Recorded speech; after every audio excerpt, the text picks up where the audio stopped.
Hey everyone! For this video, we're going to be taking a trip around my table to look at some of our educational books that we have available. Now these are just a few of the many that are in our catalog, and so we are going to get a start with art.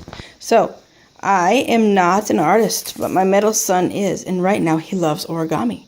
So this is simply a book of 100 tear-off sheets and 5 different models for origami, and you'll end up with many swans in your house, as well as boats and frogs as well. Next, we're going to move on to famous artists, something I've used in my homeschool curriculum. It's an artist from the 1200s all the way to the 1980s. It'll give their famous work when they were alive, as well as all sorts of other information. Step-by-step drawing book. Now we have many step-by-step drawing books at Usborne.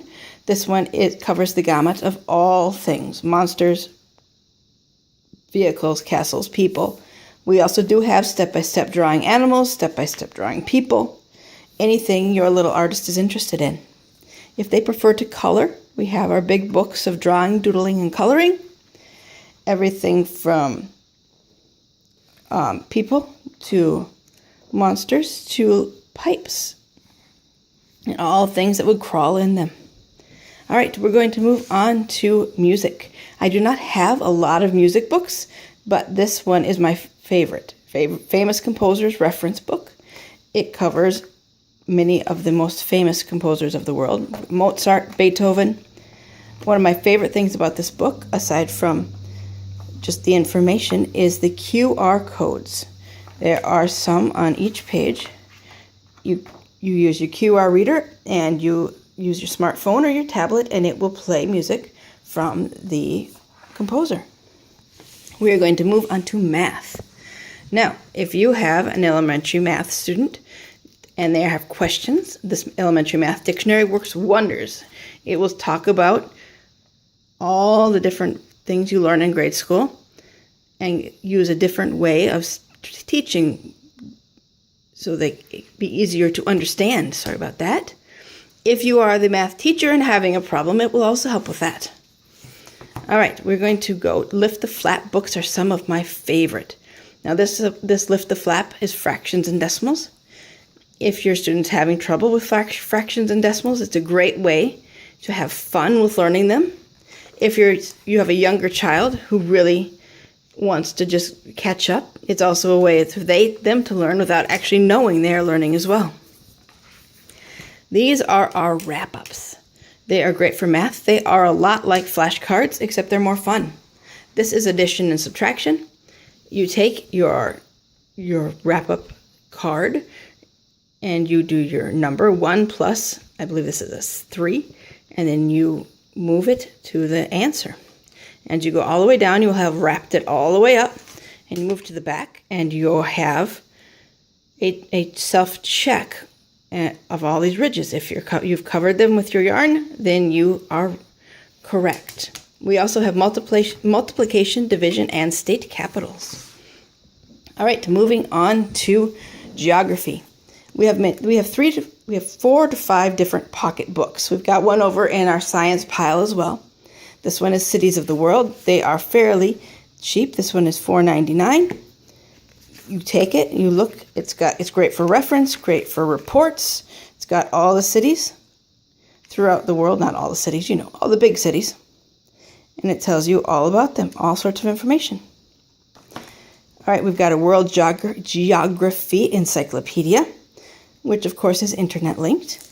It's complete with an atlas at the back. It talks about all sorts of geography: earthquake safety, manufacturing and services. We've got the maps. Those are my favorite part of all geography things, are maps. Now, the Big Picture Atlas, this is for younger kids. It is exactly what it says. It's a Big Picture Atlas. This one is a $16.99. You've got you flip a page, and you've got your continent, and it tells you about each part of the continent. Who lives there, what lives there, all the information you could possibly want.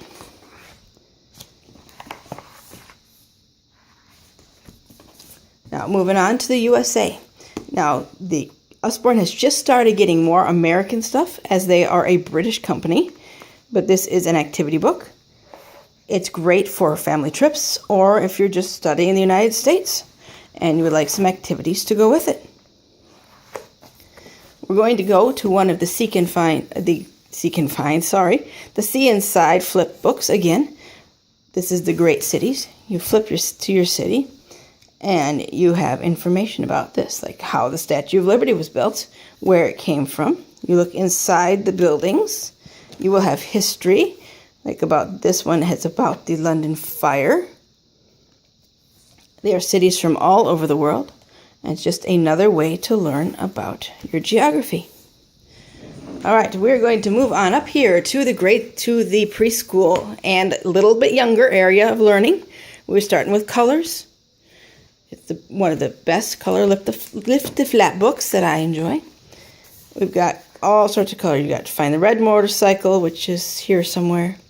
It's Seek and Find, it's Lift the Flaps, and it's counting. It's great for the little ones.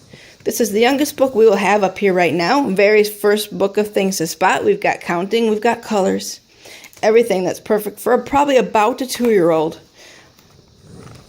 And it is about $11.99, so not too bad. The white cleans are my favorite for your very early grade school or preschool. These are some of the older ones, telling the time and words to copy. This is for probably kindergartners. You copy one at a time, over and over. Repetition, a great way to learn. They all come with a marker. And they have the option to learn over and over and practice over and over again without losing any scratch paper. You just practice your letters, numbers, until you've got it down. All right, next we're moving to history. Now, the history, I actually have used lots of Usborne for my curriculum. Time Traveler is a great first grade history book. You go all the way through time. We start at medieval times and go back to ancient Egypt. You have great pictures, shopping, like what they would do, how they would shop, how they would cook. And as you go back thousands of years, you join a family in each group.